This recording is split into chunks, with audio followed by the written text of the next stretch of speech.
জয়। মই এজন খেতিয়ক। মোৰ মা দেউতা বুঢ়া হৈ গৈ আছিল। মোৰো ভাইটি আছে, কিন্তু তেওঁ বিয়া হৈ আমাৰ পৰা পৃথকে থাকে। মোৰ মা দেউতা মোৰ লগত থাকে আৰু তেওঁলোকৰ যত্ন মই লওঁ। সকলো দায়িত্ব ময়ে লওঁ। পথাৰত শাক পাচলি খেতি কৰি সাপ্তাহিক বজাৰত বিক্ৰী কৰোঁ। এবাৰ সাপ্তাহিক বজাৰত শাক পাচলি বিক্ৰী কৰিবলৈ গৈছিল। এই বজাৰখন মোৰ ঘৰৰ পৰা প্ৰায় 3 কিলোমিটাৰ দূৰত। চাইকেলেৰে গ'লোঁ। শাক পাচলি বিক্ৰী কৰি খালী বস্তাবোৰ চাইকেল কঢ়িয়াই নিয়ে বান্ধি সাপ্তাহিক গেলামালৰ বস্তু কেইটামান বেগত ভৰাই চাইকেলত ওলমাই থৈ ঘৰলৈ উঠি আহিলোঁ। ইতিমধ্যে আন্ধাৰ হৈ পৰিছিল। নিশ্চয় ৰাতি 7 বজাৰ ওচৰত। আগবাঢ়ি গৈ থাকোঁতে এটা ৰাস্তাৰ ওপৰত আহিলোঁ। কাষতে এগৰাকী যুৱতী দেখিলোঁ। ইমান গভীৰ ৰাতি তাই ৰাস্তাৰ দাঁতিত কি কৰি আছিল? এই কথা ভাবি মই আচৰিত হ'লোঁ। তাইৰো হাতত বেগ এটা আছিল। মই তাইক অলপ আগুৱাই গ'লোঁ, কিন্তু তাইৰ প্ৰতি কৰুণা অনুভৱ কৰি আৰু অলপ আগুৱাই ৰৈ গ'লোঁ। মই ভাবিবলৈ ধৰিলোঁ যে মই তাইৰ ওচৰলৈ উভতি যাব লাগে নে নাই। তাই ইফালে সিফালে চাই আছিল। চাইকেলৰ পৰা নামি তাইৰ ওচৰলৈ গৈ ক'লোঁ, তুমি ইমান দেৰি ৰাতি এই জনশূন্য ৰাস্তাটোত কিয় থিয় হৈ আছা? ক'লৈ যাব বিচাৰিছা? যুৱতীগৰাকীয়ে ক'লে, মোৰ নাম নেহা। মই ৰাস্তাটোৰে পোনে পোনে গৈ গাঁও পাম, প্ৰায় 2 কিলোমিটাৰ দূৰত। মই কামলৈ গৈছিলোঁ আৰু শেষ কৰাৰ পিছত মই বজাৰলৈ গেলামাল কিনিবলৈ গৈছিলোঁ। সেইবাবে দেৰি হ'ল। মই চিনাকি কোনোবা এজনক বিচাৰি আছিলোঁ, কিন্তু মোৰ গাঁৱৰ কাকো দেখা নাপালোঁ। মই ক'লোঁ, ময়ো এই দিশত গৈ আছোঁ। মোৰ গাঁওখন এফালে 3 কিলোমিটাৰ দূৰত। তুমি মোৰ লগত আহিব পাৰা। তাই একো নক'লে। মই ক'লোঁ, ঠিক আছে, যাব। মই অলপ আগুৱাই গৈ থাকিলোঁ। তাৰ পিছত তাই মাত দিলে, ৰ'বা, ময়ো আহিম। আমি দুয়ো একেলগে খোজ কাঢ়িবলৈ ধৰিলোঁ। তাই মোৰ কাষেৰে খোজ কাঢ়ি গৈ আছিল। আমি অলপ সময় মনে মনে খোজ কাঢ়ি গৈ আছিলোঁ। অলপ আগুৱাই যোৱাৰ পিছত মই তাইক সুধিলোঁ, তোমাৰ নাম কি কৈছিলা? আপুনি কি কৰে? তাই ক'লে, মই ওচৰৰ গাঁৱত থাকোঁ। মোৰ স্বামীৰ মৃত্যু হৈছে। মই অকলে থাকোঁ। মানুহৰ পথাৰত কাম কৰি জীৱিকা উপাৰ্জন কৰোঁ। মোৰ শহুৰে মোক সিহঁতৰ ঘৰত থাকিবলৈ নিদিলে। সেয়েহে ওচৰতে এটা জুপুৰি সাজি তাতেই থাকিবলৈ আৰম্ভ কৰিছোঁ। বজাৰৰ পৰা উভতি আহোঁতে কিয় ইমান দেৰি হয় বুলি সুধিলোঁ। তাই ক'লে, নাই, দেওবাৰ আছিল, কিন্তু ফাৰ্মৰ মালিকে পথাৰত কাম কৰিবলৈ মহিলা বিচাৰি নাপালে। কামটো সোনকালে শেষ কৰিব লগা হ'ল। গতিকে দেওবাৰে ফোন কৰিছিল। মই ক'লোঁ, ঠিক আছে। আমি আড্ডা দি থাকোঁতেই তাই সুধিলে, তোমাৰ নাম কি? তুমি কি কৰা? মই উত্তৰ দিলোঁ, মোৰ নাম জয়। মই কাষৰ গাঁৱত থাকোঁ। মোৰ এখন সৰু ফাৰ্ম আছে। মোৰ ভাইটি আছে, কিন্তু সি বিয়া কৰোৱাই বেলেগে থাকে। মা আৰু দেউতা, আমি 3জনে একেলগে থাকোঁ। মোৰ মা দেউতা এতিয়া বয়স হৈ বুঢ়া হৈ গৈছে। মই শাক পাচলি খেতি কৰি সাপ্তাহিক বজাৰত বিক্ৰী কৰিবলৈ লৈ আহোঁ আৰু যাওঁ। আজিও মই শাক পাচলি বিক্ৰী কৰি উভতি আহিছোঁ। মই অলপ দেৰি হৈছিল, সময় লৈছিলোঁ। তাই সুধিলে, আপুনি এতিয়াও বিয়া হোৱা নাই নেকি? মই ক'লোঁ, ঘৰৰ সকলোবোৰ ভাল নহয়। ছোৱালীৰ কথা বিবেচনা কৰা হৈছে, কিন্তু মই কৃষি কাম কৰোঁ। সেইবাবে মানুহে নিজৰ ছোৱালীজনী মোক দিবলৈ অনিচ্ছা কৰে। কথা পাতি থাকোঁতে তাই গাঁৱৰ পাওঁতে আমি গম পোৱাটো নাছিলোঁ।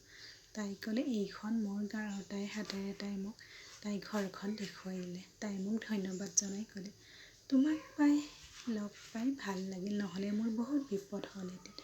এই বুলি কৈ তাই ঘৰৰ ফালে ঘূৰি গ'ল। আন্ধাৰত তাইক ভালদৰে নিৰীক্ষণ কৰিবলৈ চেষ্টা কৰিলোঁ। বৰ ধুনীয়া আছিল। তাই ঘৰ পালোহি। ৰাতি আহাৰ খাই বিচনাত শুই পৰিলোঁ। এই ধুনীয়া যুৱতীগৰাকীৰ মুখখন মোৰ চকুৰ সন্মুখত আহি থাকিল। তাই ইমান ধুনীয়া আৰু আকৰ্ষণীয় আছিল। অলপ সময়ৰ ভিতৰতে এসপ্তাহ পাৰ হৈ গ'ল। পিছৰ দেওবাৰ আহিল। সেই দেওবাৰো মই চাৰিওফালে চালোঁ, তাইক বজাৰত দেখা পামনে নে ঘৰলৈ যোৱাৰ পথত, কিন্তু তাইক ক'তো বিচাৰি নাপালোঁ। মই হতাশ হৈ পৰিলোঁ। আশা কৰিলোঁ তাইক ক'ৰবাত বিচাৰি পাম আৰু তাইৰ লগত কথা পাতিম। এনেকৈ আৰু এসপ্তাহমান পাৰ হৈ গ'ল। এতিয়া সেই যুৱতীগৰাকীক মই প্ৰায়ে পাহৰি গৈছিলোঁ। সচৰাচৰ দৰে শাক পাচলি বিক্ৰী কৰিবলৈ গ'লোঁ। আজিও মোৰ দেৰি হৈছিল। সচৰাচৰ দৰে বিভিন্ন শাক পাচলি বিক্ৰী কৰি ঘৰৰ বাবে আৱশ্যকীয় বস্তু কিনি চাইকেলত বেগ ওলমাই থৈ একেদৰে উভতি আহিবলৈ আৰম্ভ কৰিলোঁ। আজি আকৌ সেই একেগৰাকী মহিলাই ৰাস্তাত আৱিৰ্ভাৱ হ'ল। মোৰ বাবে অপেক্ষা কৰি মই তাইৰ কাষত ৰৈ গ'লোঁ। আপুনি? আমি দুয়ো হাঁহি মাৰিলোঁ। তাৰপিছত আমি একেলগে খোজ কাঢ়িবলৈ ধৰিলোঁ। মই সুধিলোঁ, আকৌ দেৰি হৈছে নেকি? তাই ক'লে, হয়। আমি সদায়ৰ দৰেই আছোঁ। আমি খোজ কাঢ়িলোঁ, আড্ডা মাৰিলোঁ। মই ক'লোঁ, তোমাক বহু দিনৰ পৰা বিচাৰি আছোঁ, কিন্তু তোমাক কিন্তু ক'তো দেখা পোৱা নাই। তাই ক'লে, আজি দেৰি হৈছে, আন দেওবাৰে সোনকালে যাম আৰু সোনকালে আহিম। আমি প্ৰায় আধা বাট খোজ কাঢ়িলোঁ। হঠাতে আন্ধাৰ হৈ গ'ল। নেহাক ভয় খুৱাই দূৰৈ ক'ৰবাৰ পৰা শিয়ালৰ হাউলি এটা আহিল। তাই দৌৰি আহি মোৰ ওচৰলৈ আহি মোক সাবটি ধৰিলে। মোৰো অলপ ভয় লাগিছিল। মই চাইকেলখন ধৰি আছিলোঁ। নেহাই মোক জোৰেৰে ধৰি আছিল। আমি দুয়ো মনে মনে কেইমুহূৰ্তমান থিয় হৈ থাকিলোঁ।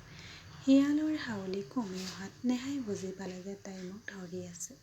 তাই মোৰ ফালে চালে। মই তাইৰ ধুনীয়া মুখখনলৈ চাই আছিলোঁ, কিন্তু বৰ আন্ধাৰ আছিল। গতিকে মই তাইৰ চকু দুটাহে দেখা পাইছিলোঁ, আৰু তাইও চাগে মোৰ চকু দুটাও দেখিছিল। সেই নিশা আমাৰ চকু দুটা লগ হৈছিল। নেহাই মোৰ হাতখন এৰি ক'লে, ক্ষমা কৰিব, মোৰ বহুত ভয় লাগিছিল। মই ক'লোঁ, ঠিকেই আছে। তাৰপিছত আমি দুয়ো খোজ কাঢ়িবলৈ ধৰিলোঁ।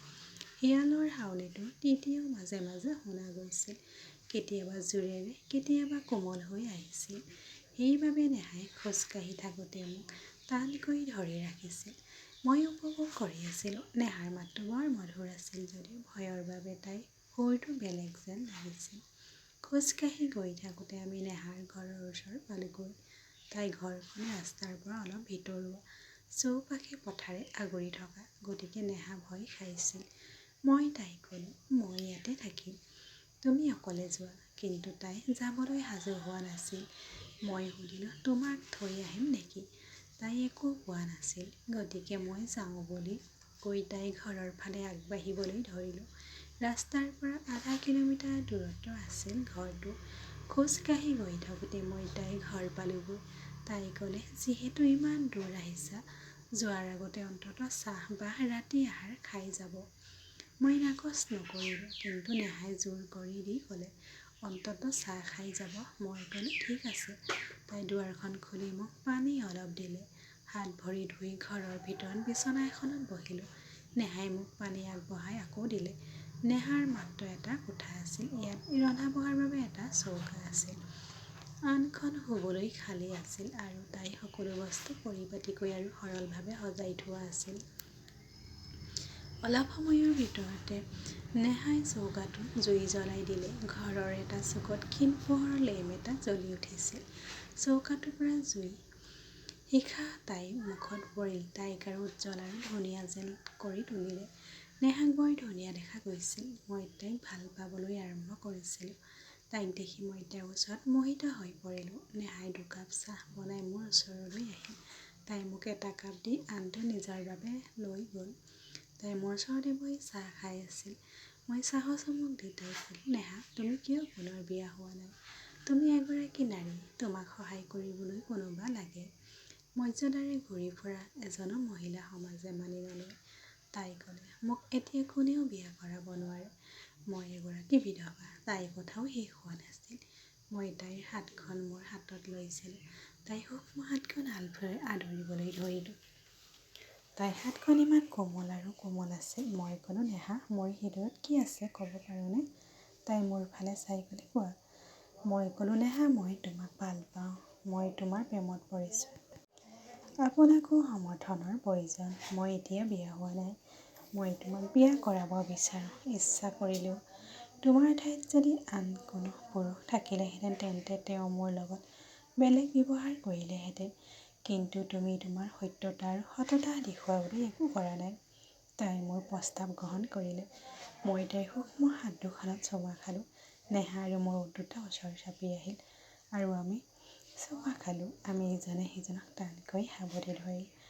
আমি দুয়ো সঁচাকৈয়ে ইজনে সিজনৰ প্ৰতি নিষ্ঠবান আছিলোঁ। আমি প্ৰেমত পৰিছিলোঁ আৰু বহুত সুখী হৈছিলোঁ। নেহাই মোক সুধিলে, তোমাৰ মা দেউতাই মোক গ্ৰহণ কৰিবনে? মই ক'লোঁ, কিয় নহয়? যদি তেওঁলোকে আপোনাৰ দৰে মিঠা, বুজাবুজি আৰু যত্নশীল ছোৱালী বিচাৰি পায়, তেন্তে তেওঁলোকে নিশ্চয় হয় বুলি ক'ব। অলপ পিছত নেহাক বিদায় দি ক'লোঁ, কাইলৈ তোমাক নিবলৈ আহি মা দেউতাৰ লগত চিনাকি কৰাই দিম। ঘৰলৈ উভতি আহি মা দেউতাক ক'লোঁ, মই এজনী ছোৱালী প্ৰেমত পৰিছোঁ। তাই বিধৱা আৰু মই তাইক বিয়া কৰাব বিচাৰোঁ। পিছদিনা ৰাতিপুৱা নিবলৈ আহিল তাইক। নেহাই আজি এখন ধুনীয়া শাৰী পিন্ধিছিল আৰু বহুত সুখী যেন লাগিছিল। ইতিমধ্যে মাক দেউতাকক সকলো কথা কৈছিলোঁ। সিহঁতেও মান্তি হৈছিল। নেহাক মই মোৰ ঘৰলৈ লৈ আহিলোঁ। মোৰ মা দেউতাই নেহাক বৰ ভাল পাইছিল। সিহঁতে তাইক কিছুমান প্ৰশ্ন সুধিলে। নেহাই সকলোৰে উত্তৰ সহজে দিলে। মা দেউতাই মান্তি হ'ল। এসপ্তাহ বা দুসপ্তাহৰ ভিতৰতে আমাৰ বিয়া হৈ গ'ল। নেহা এতিয়া মোৰ ঘৰত বাস কৰিছিল। নেহাই মোৰ ফাৰ্মত কাম কৰিছিল। মোৰ মা দেউতাক যত্ন লৈছিল আৰু মোক বহুত ভাল পাইছিল। তাইও এতিয়া অনুভৱ কৰিলে যে তাই নিজৰ কোনোবা এজনক বিচাৰি পাইছে।